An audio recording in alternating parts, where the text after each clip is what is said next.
This is Chambersburg Cares. Keep an eye out.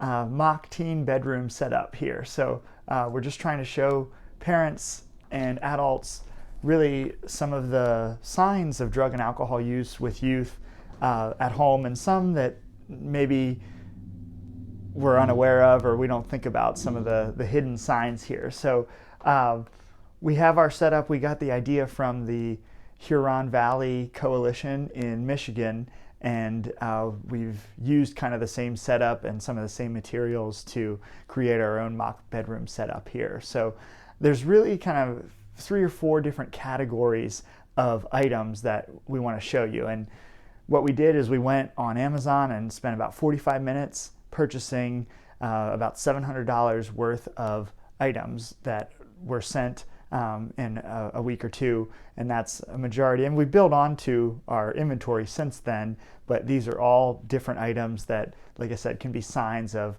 teen substance use to just be aware of.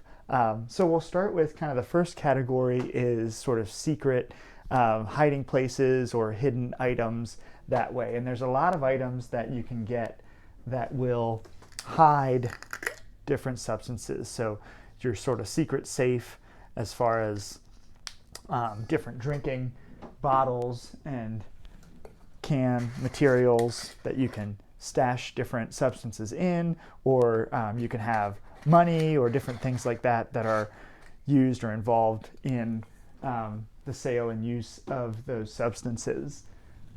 Here's one that's particularly tricky: a working water bottle at the top, but it splits open, and then you've got your dime bag, your stash bag in there.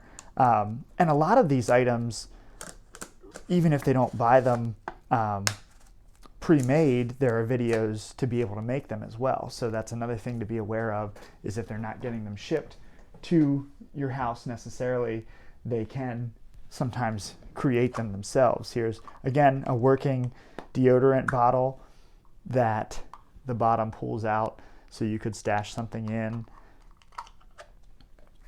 A lot of times, especially in 2020, now that kids are spending more time at home, kids will sometimes have different items shipped to the house when parents aren't there for delivery, or even shipped to a neighbor's house or a different address, and then they can kind of swoop in and pick it up before anybody is aware. So there's a lot of ways that kids can get these types of materials without even having anybody be aware of the delivery. Here's a brush that opens up to be able to hide something in, store something in. Chapstick that you could store pills or other substances, just pops out. Again, working chapstick in the top, but that bottom pops out. So a lot of it, unless you're aware that it's used to hide something, it's really secretive in the way that it's used. Here's one. This is a flask, actually, that is disguised as a sunscreen bottle. So, and a lot of adults will even use this at concerts or the beach or different places where they're not supposed to have alcohol, but a simple funnel gets the substance in there, and then you can pour it out or just drink right out of it, I guess, in those different places. And kind of the other one, and this one probably is the most familiar to folks, the disguised book. But this actually has a safe in there with a combination. It's not just, a hole and open space. And again, you could dig that out with a knife or something like that as well. But the fact that it has a closed safe in there is unique that way. So a lot of items, again, can conceal different things. This is a working alarm clock, normal, regular alarm clock, nothing special about it. But underneath, there's a large compartment that you would store the cord, or some where the batteries would go if you're not using the batteries. You could, again, stash something in. So in this case, we have our gummy bears that could be edible marijuana, for instance, or could be soaked in alcohol or things like that. So it's important to recognize that a lot of substances are marketed and made to look like candy, or marketed towards youth in a different appealing way that way. So again, just being aware of what's around is really important for parents. And I could have, I think, bought edible marijuana right off of Amazon when I was shopping on there, a big tub. I didn't go through the whole checkout process, but it was pretty alarming to me to see that even be available on the site for sale. So some other items that might be a little more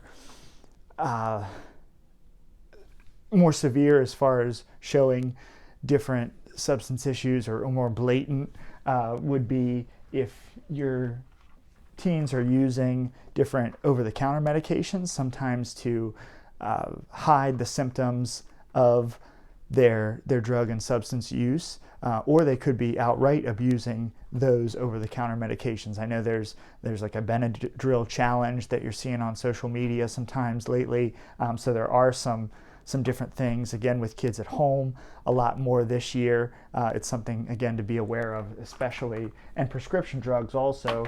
If you see a lot of empty pill bottles, or just monitoring your cabinet, your medicine cabinet at home is a good idea, because a lot of us don't even know, what's in there or when things are being removed by whom. So it's important to kind of think about that a little bit if that's not something that you're aware of right now. Other items that could be used, and these are, again, everyday items. A kitchen scale, a kitchen spice grinder could be used for substances. So if you're finding these in somewhere other than the kitchen, in the kid's bedroom, in a bathroom or a closet, then that's kind of a red flag in that way. So be aware of those items. And then there's other items, your belt or a tie.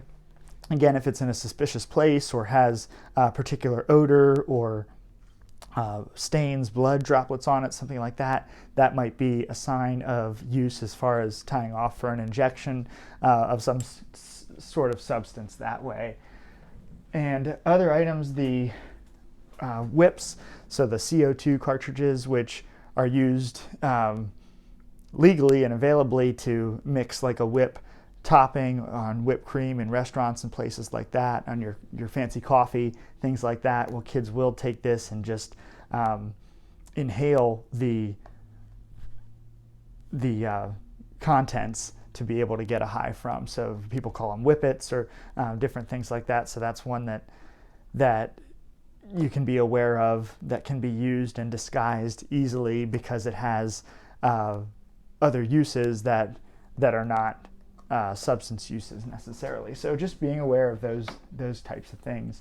But the more blatant items sometimes would be your kind of old-fashioned flask, if you're finding that. There are a lot of clothing materials that can hide things. There's clothes that have, you could fit a vape in the string of the hoodie, or there's lots of stash pockets in them. There's a flask that goes in sandals, belts that have bottle openers right on them. So being aware of some of the secondary uses of some of those clothing items is important. You have your vape, which can be small, so they're not the great big ones that people are pushing out all the smoke and vapor with necessarily, but it can be very well concealed. And this one even has these stickers that help you accessorize them. So again, to point out the fact that this is really marketed towards kids because of reasons like that. So it's hard to make that argument that the companies and the big money behind it isn't trying to hook kids into using those different devices. Here, this brand's called Dime Bags, and they make all kinds of different bags and containers that have some fashion style to them. This one has a glass pipe that we were able to buy right there in it. It also has some different stickers and bags that come with it to be able to use and market that messaging to kids and teens as well. And as far as other items, here is kind of your all-inclusive sort of stash box. So this could be hidden in a closet, under a bed. They could put items in a shoebox, but in here you really have heavy-duty grinder that's really meant just for those types of substances. This you could put oils in. the real kind of high potency THC, wax, things like that could go in one of these types of containers. So look at that. Cream bottles, chapstick bottles could be used to conceal and hide that sort of thing. Here's a pen lighter that's USB rechargeable, and that vape was also USB rechargeable as well. You have different containers that you can wrap and roll different substances into, and then you can save them in these containers. Here's your vape juice flavored watermelon, so again appealing to a younger crowd that way, and different stash bags again as well. So all in one nice kind of full kit that way, that can be easily concealed or hidden in other ways. You have different items like the apple you could use. Kids can carve out the middle and pass substances that way, or it can be a single-use pipe sometimes if they carve out the side and that flavors it. So be aware if you're finding apples that are cut up in different ways in the trash can or in their room. That's probably a big sign of different use. And then there's things that they can do to shield or hide it. They can be spraying different air fresheners, using different candles or incense burners to try to hide the fragrances. Also, eye drops are another one that you'll often see to hide those kinds of drug use signs and symptoms that they might experience. And then kind of the final category is sort of culture and the symbolism that we have, the marketing that we have. You know, if kids are wearing brands that are alcohol and drug related, or if there's messages like Smokey says, keep it green, it may be a environmental message, but it also has that second meaning of being a message promoting drug use. And there are a lot of terms that kids will use, that the public in general will use, and that's in our music, our art, our culture.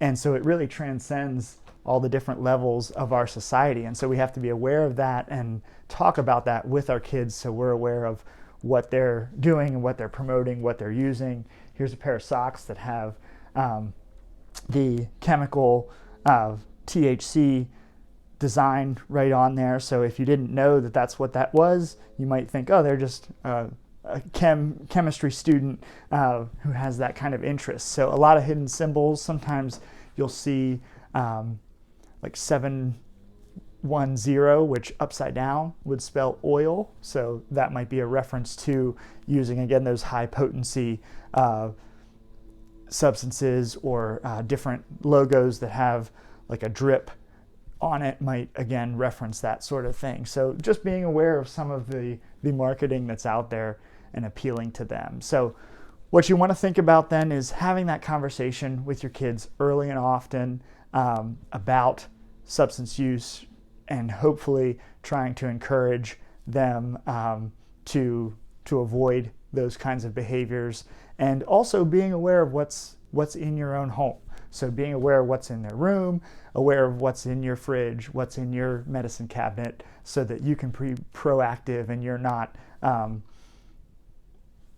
inadvertently hosting different drug use and substance use among teens, either in your home or outside of your home that way. So just that awareness is really key and really important to think about. And there's lots of different resources that you can use. Talk They Hear You is one that they have an app that you can go through a scenario of having those conversations with teenagers and youth. And then there are a whole plethora of others. There's a pledge that we have through Parents Who Host. So we ask that people go after the video and check out our brochure that have some of the an overview of some of these items, and then think about making that pledge to keep kids drug-free. Thanks.